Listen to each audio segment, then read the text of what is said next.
بسم اللہ الرحمن الرحیم۔ السلام علیکم ورحمۃ اللہ وبرکاتہ۔ حضرت عبداللہ بن عباس رضی اللہ عنہ سے مروی ہے کہ نبی صلی اللہ علیہ وسلم فرماتے ہیں کہ معراج کی رات ایک مقام سے مجھے نہایت ہی اعلیٰ خوشبو کی مہک آنے لگی۔ میں نے کہا اے جبریل، یہ کیسی اچھی خوشبو ہے؟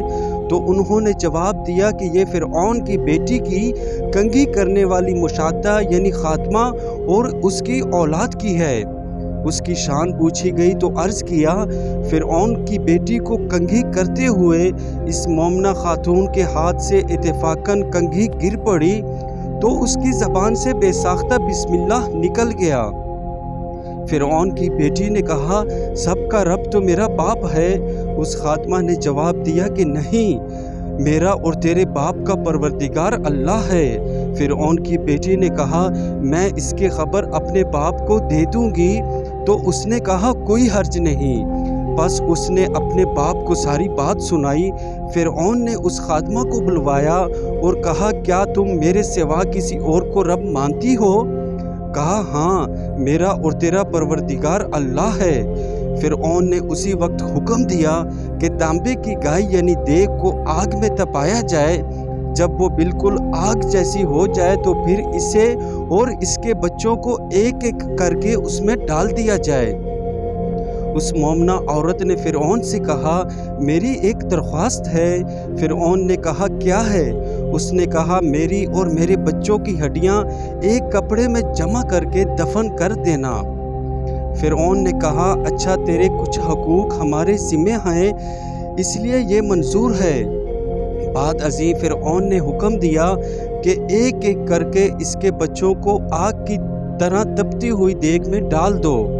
فرعون کے حکم پر اس کے بچوں کو اس تیل میں ڈال دیا اور وہ جل گئے۔ پھر سب سے چھوٹے کی باری آئی جو ماں کی چھاتی سے لگا ہوا دودھ پی رہا تھا۔ فرعون کے سپاہیوں نے اسے گھسیٹا تو اس نیک بندی کی آنکھوں تلے اندھیرا چھا گیا۔ اللہ تعالیٰ نے اس بچے کو اسی وقت زبان دے دی اور اس نے بآواز بلند کہا، اماں جان افسوس نہ کرو، اماں جان ذرا بھی پسو پیش نہ کرو، حق پر جان دینا ہی سب سے بڑی نیکی ہے۔ چنانچہ انہیں صبر آ گیا، اس بچے کو بھی آگ میں ڈال دیا گیا اور آخر میں ان کی ماں کو بھی اسی آگ میں جلا کر مار دیا۔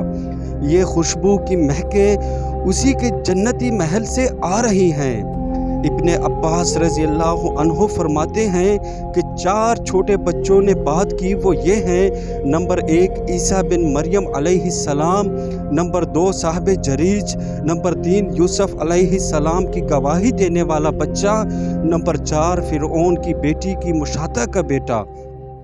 اللہ تعالیٰ ہمیں بھی ایسا مضبوط ایمان دے کہ اسلام کی خاطر اپنی جان دیتے ہوئے بھی ایمان کمزور نہ پڑے بلکہ اور پختہ ہو جائے، جس طرح فرعون کی بیٹی کی باندھی مشادہ اپنے رب اللہ کو مانتی تھی اور اس کی خاطر اپنے اور اپنے بچوں کی جان دی۔ اگر اسی جوش و جذبے کے تحت ہم اپنے رب کو مانیں اور پھر رب کی مانیں تو کیا سمجھتے ہیں کہ رب تعالیٰ ہماری زندگیاں ویسے ہی خوشبوؤں سے نہ بھر دیں گے؟ اللہ تعالیٰ ہم سب کو صحیح راستے پر چلنے کی توفیق عطا فرمائے، آمین ثم آمین۔ تو یہ تھی میری آج کی ویڈیو، امید کرتا ہوں آپ کو پسند آئی ہوگی۔ میرے چینل کو لائک کریں، سبسکرائب کریں اور شیئر کریں۔ اللہ حافظ۔